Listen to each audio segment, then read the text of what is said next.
가족 비리와 감찰 무마 의혹 등으로 기소된 조국 전 법무부 장관이 오늘 처음 재판에 출석했습니다. 조 전 장관 재판에 앞서 검찰이 왜곡하고 과장한 혐의에 대해서 하나하나 반박하겠다며 지치지 않고 싸우겠다고 밝혔습니다. 취재기자 연결합니다. 강희경 기자. 네, 서울중앙지방법원입니다. 네, 오늘이 조 전 장관의 첫 법원 출석일이었습니다. 들어가기 전에 간략히 입장을 밝혔다고요? 네, 조국 전 장관은 오전 9시 40분쯤 직접 차를 운전해 법원에 출석했습니다. 조 전 장관은 재판에 앞서 취재진과 만나 자신을 최종 목표로 한 전방위적 수사 끝에 마침내 기소까지 돼 고통스러운 시간이었다고 심경을 밝혔습니다.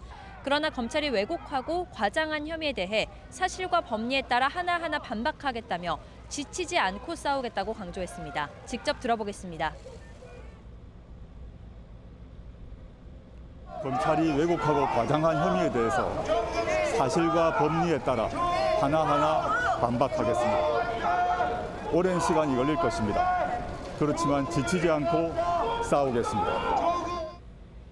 첫 재판을 앞두고 이른 아침부터 취재진과 지지자가 몰려 북새통을 이뤘는데요. 조 전 장관 출석 과정에서 지지하는 사람들과 처벌을 촉구하는 사람들이 고성을 높이는 등 긴장된 분위기도 이어졌습니다. 네, 오늘 오전 재판 예상보다 일찍 끝났습니다. 오후에도 이어진다고요? 네, 오늘 오전 재판에서는 검찰의 공소 사실과 피고인의 주장을 듣는 절차가 진행돼 25분 만에 끝났습니다. 오전 재판이 끝난 뒤 조 전 장관은 자신이 몰고 온 차량을 직접 운전해 법원을 빠져나갔고 오후 재판에 다시 출석할 예정입니다. 오후 2시부터는 이인걸 전 청와대 특별감찰반장에 대한 증인신문이 진행됩니다. 이 전 특감반장은 유 전 부시장 비위 의혹 조사를 직접 담당했고 정경심 교수의 변호인을 맡기도 했습니다. 조 전 장관 재판은 크게 두 가지 주제로 나뉘어 진행되는데요. 부인 정경심 교수와 함께 기소된 이른바 가족비리 의혹 사건과 유재수 전 부산시 경제부시장 감찰 무마 사건이 병합됐습니다. 이 가운데 오늘 첫 재판부터는 감찰 무마 사건에 대해 심리가 먼저 진행됩니다. 이 사건에 정경심 교수는 관여되지 않았기 때문에 오늘 출석하지 않았고 조 전 장관과 백원우 전 청와대 민정비서관, 박형철 전 반부패 비서관 등 3명만 출석했습니다. 네, 오전 재판 내용 잠시 정리해 보겠습니다. 조 전 장관 측 기존과 동일하게 공소 사실을 부인했죠. 네, 조 전 장관은 청와대 민정수석이던 2017년 당시 유재수 전 부시장의 비위 의혹을 알고도 직권을 남용해 청와대 특별감찰반의 감찰을 중단시킨 혐의로 재판에 넘겨졌습니다. 직권남용 권리행사 방해죄가 적용됐습니다. 검찰은 조 전 장관이 유 전 부시장의 비위가 중대하다는 걸 알면서도 백 전 비서관을 통해 참여정부 인사들의 전방위적인 구명 청탁을 받은 뒤 박형철 전 반부패 비서관을 거쳐 감찰 중단을 지시했다고 보고 있습니다. 이에 대해 오늘 조 전 장관 측 변호인은 기존 입장과 마찬가지로 공소 사실을 부인한다는 입장을 밝혔습니다. 감찰을 중단시킨 게 아니라 감찰이 종료된 것이고 민정수석은 감찰 착수와 진행 등에 대한 최종 의사결정권을 가진다는 겁니다. 또 유 전 부시장이 당시 잠적하는 등 더는 감찰을 할 수 없는 상황이었다며 결정의 적절성을 논할 수는 있어도 직권남용죄는 성립할 수 없다고 강조했습니다.